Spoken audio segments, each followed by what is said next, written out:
अच्छा पिला माने आज मु तुम मानक गोटे सुंदर कविताटे पढ़ी शुणेबी।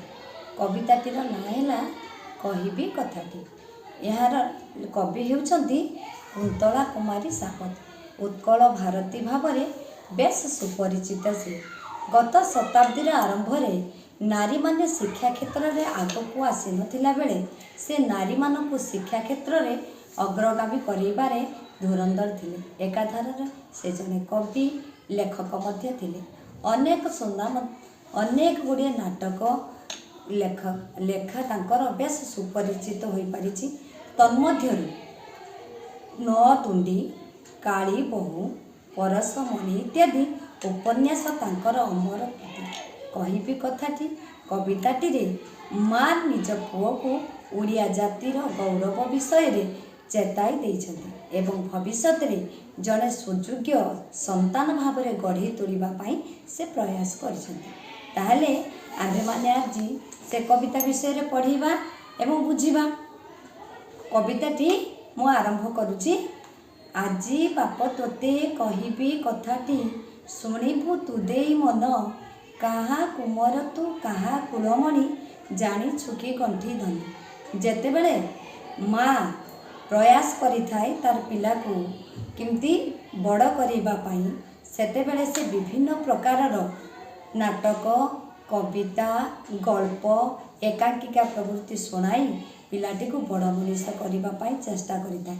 आजिर कविताटी हेउछि एक गौरवर विषय जे पिला को आम ओडिशा रे जेमती दक्ष आमर पूर्वपुरुष माने थिले से मानक विषय रे सूचना दे पिलाटी को जणे देवा को माँ चाहूँगी जे देख तोर पूर्वपुरुष माने केते महान कारीगर थिले, केते कला संस्कृति रे नैपुण्यता थिला तांको पाखरे। तेणु आजी बाप तोते माँ पुओ को बाप बोली संबोधन करिछि। मार कथा अनेक प्रकार केतेबेले से बाप बोली कहे, केतेबेले गंठी धन बोली कहे, स्नेहर कथा।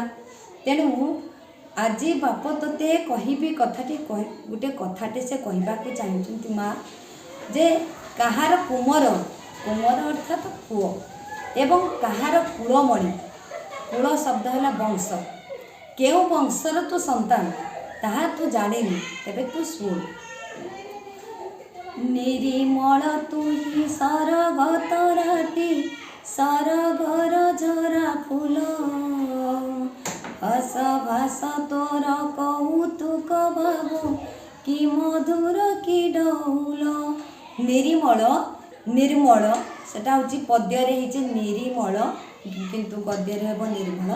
निर्मल स्वच्छ निर्मल तु ही सरग तराटी। छोट पिलाटी सरगर तरा सहित समान, सरगर झरा फूल सहित समान। हस भास तोर कौतुक बाबू कि मधुर कि डौल। माँ छोट छुआटीर हस आ तार भाष है कहवा ए भारी मजालिया लगे, कौतुकिया लगे, बस मधुर मध्य होता है। पुणी ता पर पदटी पढ़ा। आखि दुटी तोर आनंद उज्ज्वल चंचलता प्रति अंगे। लवणी पितुला स्नेह सुधा बड़ा खेलु खेल नाना रंगे। आखि दुटी तोर छोट पिलाटीर आखि एते सुंदर खूब उज्ज्वल चंचल प्रति मुहूर्त से चल चंचल होता है। छोट पिलाटी केते आम देखू जदि एठी थी पुणी घड़िक पर आ गोटे जगार पहुँच। तेणु सबु बेले से चल चंचल था, स्थिर न था। तेणु माँ से पिला कुनी पिलाटी कथा कहते केते चल चंचल तू, तोर अंग प्रत्यंग केड़े केड़े चल चंचल स्थिर नुह। लवणी पितुला स्नेह सुधा बड़ा खेलु खेल नाना रंगी। लवणी अर्थ लहुणी, लहुणी केते नरम नी। लवणी पितुला, पितुला कहले कंढे, लवणी पितुला सदृश छोट पिलाटी। स्नेह सुधा बड़ा स्नेह खूब स्नेह खेलु खेल नाना रंगे। छोट पिला माने विभिन्न प्रकार खेल खेलती, केतेबेले धूली माटी रे खेलती, केतेबेले विभिन्न प्रकार से सबू केतेबेले धूली माटी रे घरटे कर दियंती पुणी भांगी दियंती। विभिन्न प्रकार से धूली रे सबु बेले से खेलुथिबे। तेणु धूली माटी होचे तांकर अति प्रिय, अति आपणार। धूली माटी घेनी कि सुंदर तुही गढ़ी बसु केते जाति पशु पक्षी जीव देवता देउल संगे संगे हर्षे मती। माँ ता पुअटी को कहूँ अरे बाप केतेबेले धूली माटी रे केते सुंदर देउल तैयारी करुछु पुणी केतेबेले से विभिन्न प्रकार पशु पक्षी जीव देवता दल सब विभिन्न प्रकार से तैयारी करुछि ताहारी साथी रे से खेलुछि संगी संगे हर्षे माती हर्षे माने हरस सहित खूब आनंदर सहित माती किना से खेलुछि। से कहउछंती पुणी चेताई देउछंती अरे बाप तू तोर पूर्वपुरुष मानक कथा केबे भाबिछु कि से माने केते महान थिले। आमे परपदरे पढ़िबा केबे किरे बाप शुणीचु तू काने बाप घोषी बाप कथा केते से महत करम साधिले भाड़िले हजीव चेता। केबे किरे बाप शुणीचु तू काने एठी बाप कहिबार अर्थ माँ अति स्नेहरे स्नेहमयी जननी तार पुओ को बाप बोली संबोधन करुछि।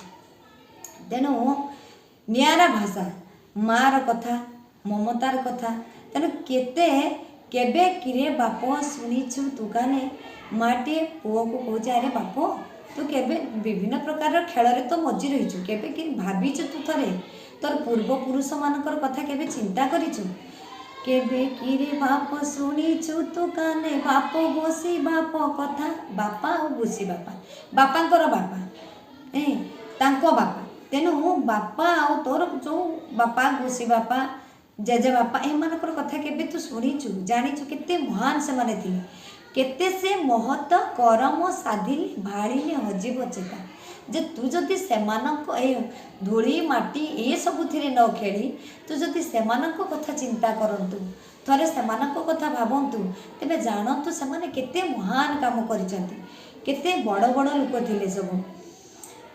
बाप दादी तोर थिले अति बड़ रखी जाइछंती नाम मंदिर तोड़ाई पोखरी खोलाई गढ़ी नाना तीर्थ धाम।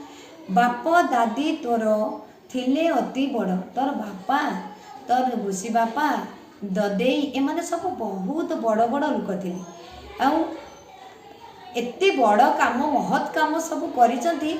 आम उड़ीसा आज से माने नहाती सत किंतु आमर उड़िया बासी आज पर्यंत से मन रखी साहित्यर जदि साहित्य पृष्ठा को उन्मोचन करवा इतिहास पृष्ठा को खुली देखा तेबे सेमानंकर गुण गारिमार कथा कहले न सरे स्वर्णाक्षर रे लिपिबद्ध होइछि तांकर कीर्ति संस्कृति से माने एते महान काम करिसंती। अच्छा को सब काम करिसंती आमे ता जानिबा।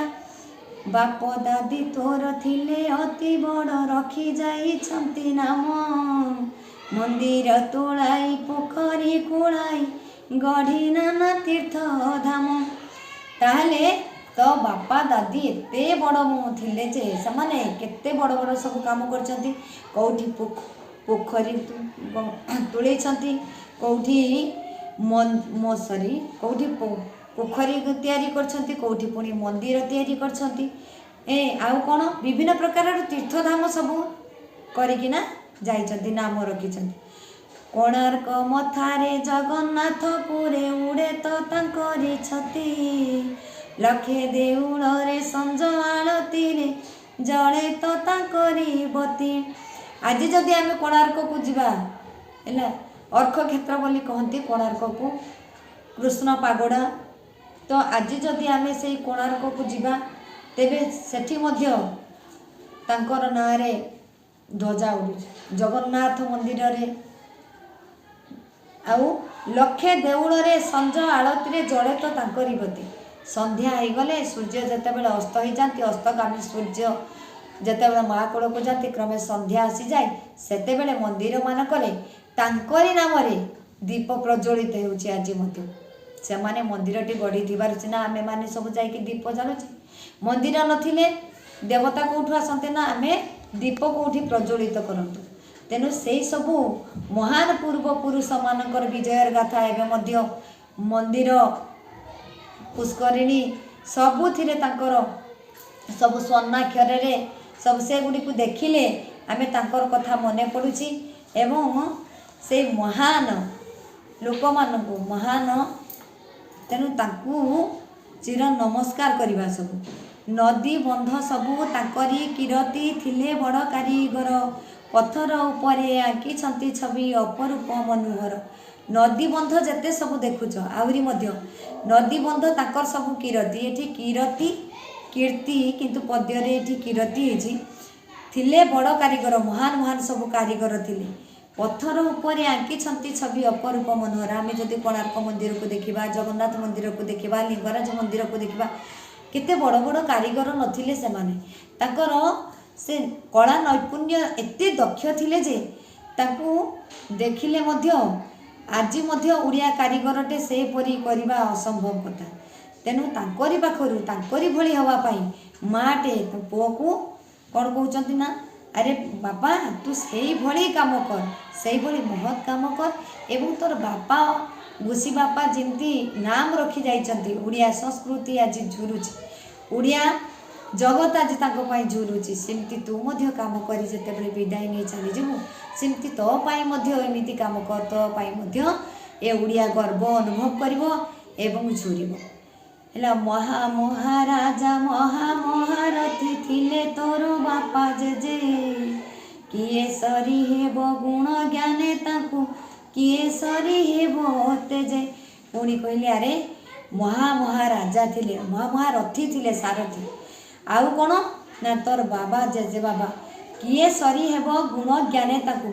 जदि ताकर गुण ज्ञानी रो कथा कहबा आमे तेबे होची तांको भली मध्य आज मध्य खोजिले आमे पाई परिबा नै सिमती गुणा बड़ी लोक बा व्यक्ति ओडिया बोली तू मने गर्व बही चाल रे टेकी तो मथा नीति मने मने गुणी हेउथा पूर्व पुरुषंक कथा पुणी परपदरे माँ कहले अरे बाप तू से मानकर कथा को समय को नष्ट न करी से पूर्वपुरुष मानकर गुण गाथा को गान करी तू से भली मने मने सेमानकर कथा को स्मरण करिकिना मनरे गर्व करी तू कौन करिबो ना तांकरी पाद तले नतमस्तक हेबु एवं सेई आदर्श रे अनुप्राणित होई तू पथ तोर पथ को परिचालित करिबु तू सेई पथर पथिक होई तू आग को जीवु सेति लागि तू चेष्टा करिबु तेनु भंज जगन्नाथ सामंत सिंहार सारणादि कवि कुल तो पूर्व पुरुष तांको संतान तू एक कथा मनु न भूल जे भंज जगन्नाथ कवि सम्राट उपेन्द्र भंज जगन्नाथ दास सामंत सिंहार ये सबू कवि कवि विभिन्न प्रकार कवि जो अच्छा आम पंचसखा कथा कहवा हेल्ले बलराम दास अच्युत दास अनंत दास से जते तेणु ये कवि सम्राट उपेन्द्र भंज कहूँ केते महान महान सब कवि थिले तेणु से मानक जुगु आमे सबु बेले गर्वित एवं सेई भली काम आमे मध्य करिबा एवं तांकरी नाम को अनुसरण करी तांकर पथ को अनुकरण करी आमे चलिबा देले आमे जाई हमर लक्ष्य स्थल रे पहुँची परिबा तापरे आमे मरी गले मध्य आमे तांकरी भली चिर अमर होई रहिबा एथि लागि आमे प्रयास करिबा चेष्टा करिबा एवं